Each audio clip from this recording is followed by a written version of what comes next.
বুঝেছি তোকে রাত বেরাতে জ্বলেনি আলো স্বপ্নে। গ্রামের মজাটাই আলাদা। এতদিন পর বিদেশ থেকে ফিরে এসে মনে হচ্ছে যেন এক অন্য পৃথিবীতে চলে এসেছি। ছোটবেলা থেকে এই ধানক্ষেত দিয়ে হাঁটতে আমার ভীষণ ভালো লাগে। বিদেশে তোমার ভালো লাগতো না? না, ওখানে কেমন একা একা লাগে। কেন? আমি সঙ্গে থাকবো যে। আসছো কেন? সারা জীবন তুমি আমার সঙ্গে এভাবেই হাঁটবে নাকি?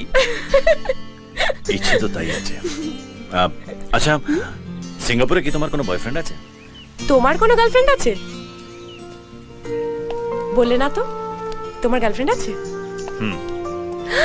বলো বলো, কে সেই লাকি গার্ল? তুমি। কে? তুমি আমাকে দিয়ে সব বলে নিচ্ছ, নিজে তো কিছু বলছো না। তোমার সম্পর্কে কিছু বলো। আমার লাইফ ভীষণ ফ্ল্যাট। আমি এসব নিয়ে কখনো কিছু ভাবিনি, কাউকে নিয়ে স্বপ্নও দেখিনি। শুধু চাই আমার যে বড় হবে তার চোখের দিকে তাকিয়ে আমি যেন বুঝতে পারি সে আমাকে কতটা ভালোবাসে।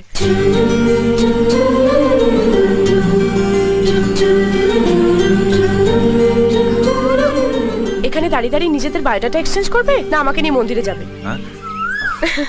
চলো চলো।